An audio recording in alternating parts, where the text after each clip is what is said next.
many of those residents were still sleeping, and officials fear more than 2,000 people are dead.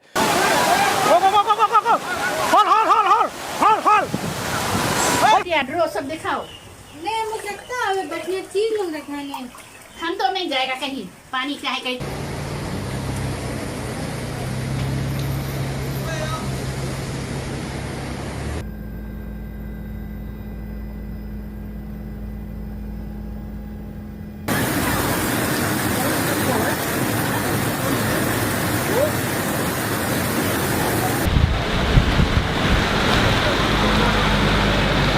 Two massive cyclones are spiraling across the Pacific at the same time, and one of them is on a direct collision course with the Australian mainland. This is not a drill, and this is not some distant weather event that stays safely out at sea.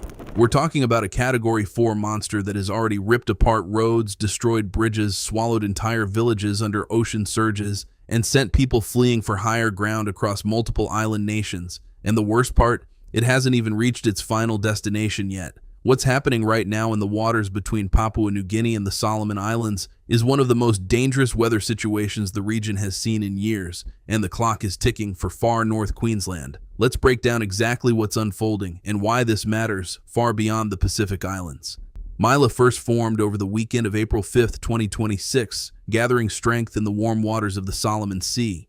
Within days, it had been upgraded from a tropical storm to a full-blown Category 4 severe tropical cyclone, and Australia's Bureau of Meteorology was among the first to make that call. When the bomb upgrades something to severe, you know the situation has crossed a critical threshold. This isn't just heavy rain and some gusty winds anymore. This is a system generating sustained winds of up to 150 kilometers per hour, with gusts screaming past 205 kilometers per hour. To put that in perspective, winds at that intensity can rip roofing materials, clean off structures, snap power poles, and turn debris into deadly projectiles. And Mila has been sitting over the Solomon Sea, essentially parking itself in one of the worst possible locations, feeding on the warm ocean waters and growing even more powerful. The damage trail so far tells a story of devastation that's still being fully understood. In Papua New Guinea, the provinces scattered across the New Guinea Islands region have taken the brunt of Mila's fury during its initial passage. The governor of West New Britain, Cyclone Maila, painted a grim picture of what his province endured. 4 straight days of relentless heavy rain turned roads into rivers and pushed bridges to the breaking point. On the New Britain Highway, which is one of the critical arteries for moving people and supplies through the region, at least one bridge was nearly completely washed away. Others were left in what the governor described as very bad shape,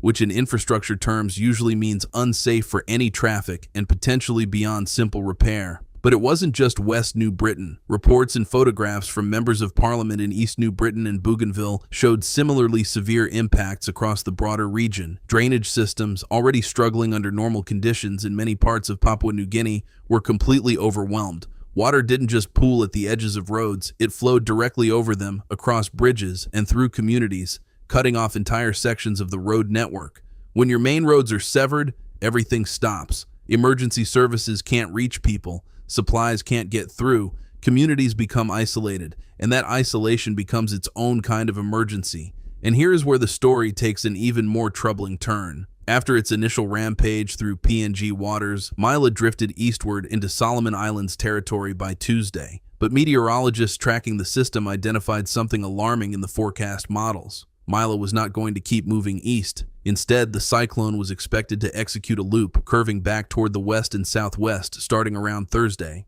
That meant Papua New Guinea was going to get hit again, and this time, Milne Bay province was directly in the projected path. The PNG Weather Service issued urgent advisories telling people in Milne Bay to treat any temporary lull in the weather as their window to prepare. Board up windows, secure loose materials, stock up on water and supplies, and get to safer ground if you're in a low-lying or coastal area. Because when Mila came back around, it would likely be even more organized and potentially even stronger than during its first pass. The human cost of this disaster was already mounting before the second impact. A group of people, including at least one critically injured patient, had been missing at sea since the previous week after departing from Woodlark Island in a 23-foot dinghy. They were attempting an emergency medical evacuation to Alatau General Hospital in Milne Bay. The the kind of desperate journey that people undertake when there are no other options. In deteriorating seas whipped up by an approaching cyclone, a small open boat is terrifyingly vulnerable. As of the latest reports, their fate remained unknown, and the worsening weather was making any search and rescue operation extraordinarily difficult. The Papua New Guinea Defense Force was mobilizing in response, readying defense engineers for deployment out of Lae to stand by for rescue and recovery operations wherever they were needed. The national government was also gearing up, with the Prime Minister indicating that Cabinet would deliberate on support packages once damage assessments came in from each affected province. But the governor of West New Britain made an important point that speaks to a much deeper problem. Many of the roads and bridges that were destroyed or badly damaged were already in poor condition before the cyclone arrived. Years of deferred maintenance had left critical infrastructure vulnerable. A well-maintained road with proper drainage can withstand heavy rain. A neglected one cannot. So while the cyclone was the trigger, the underlying lack of infrastructure investment dramatically amplified the destruction.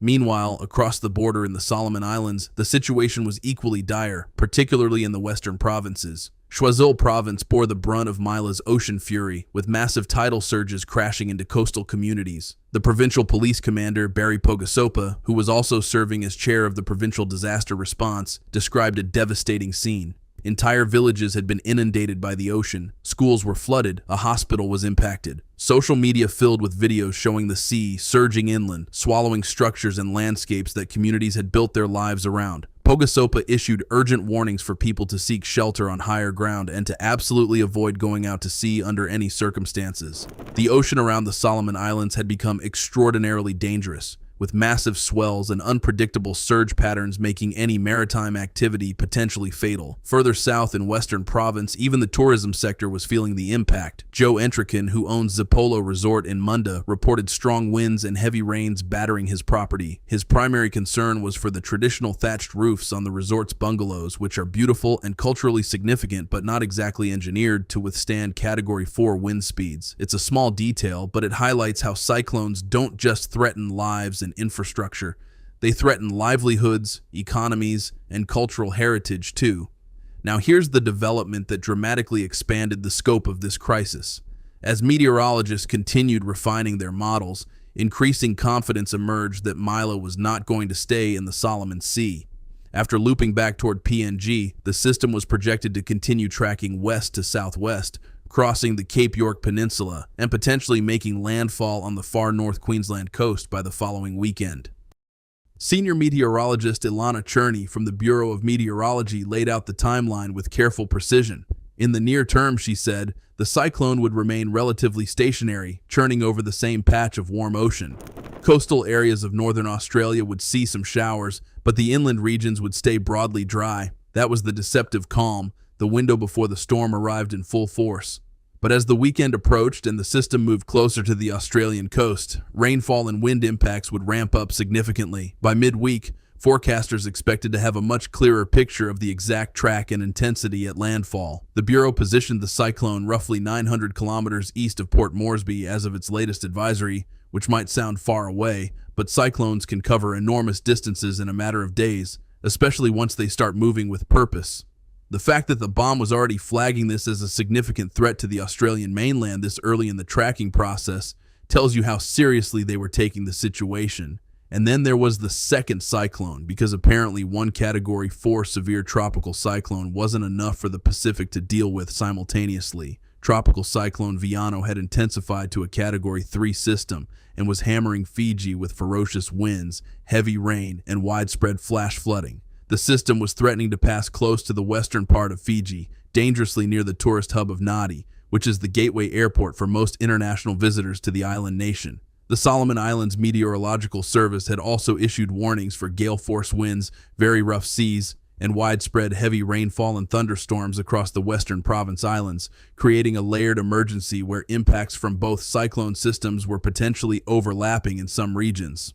For Australian travelers, the twin cyclone scenario created a particularly complicated situation. The Department of Foreign Affairs and Trade issued updated travel advisories urging caution for anyone with plans to visit Fiji, warning that strong winds, heavy rain, and flash flooding could disrupt transport networks and essential services. Anyone already in the region or with upcoming travel was advised to contact their airline or travel provider immediately.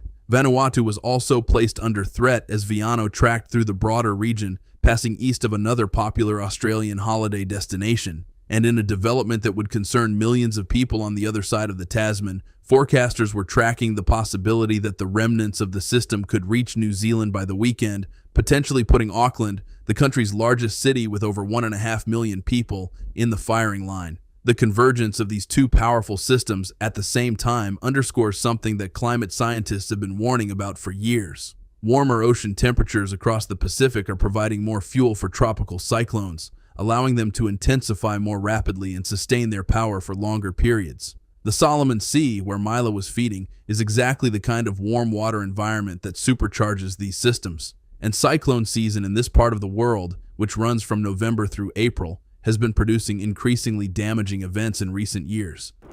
What makes the Mila situation particularly concerning from a forecasting perspective is the looping track. Most cyclones follow relatively predictable curved paths driven by steering currents in the atmosphere. When a cyclone stalls and loops, it means those steering currents have temporarily broken down, leaving the system free to wander. This makes prediction harder, extends the duration of impacts on affected areas, and allows the cyclone to feed on warm ocean waters for longer, potentially emerging from its loop even stronger than before. For the communities already reeling from the first impacts, from the flooded villages of Choiseul province to the washed-out bridges of West New Britain, to the families desperately searching for that missing medical evacuation dinghy off Woodlark Island, the prospect of a second hit from the same storm is genuinely terrifying. And for the residents of far north Queensland, the knowledge that this system is tracking their way with days of warm ocean ahead of it to maintain or increase its intensity demands serious preparation starting immediately. The next 72 hours will be critical. Updated forecasting models should narrow down Mila's projected landfall zone and intensity. Emergency services across PNG, Solomon Islands, and Australia will be pre-positioning assets and finalizing response plans. And millions of people across the Western Pacific will be watching the sky, checking the forecasts, and hoping that this twin cyclone event doesn't deliver the worst-case scenario that the early models are suggesting. That's it for today, folks. See you in the next video.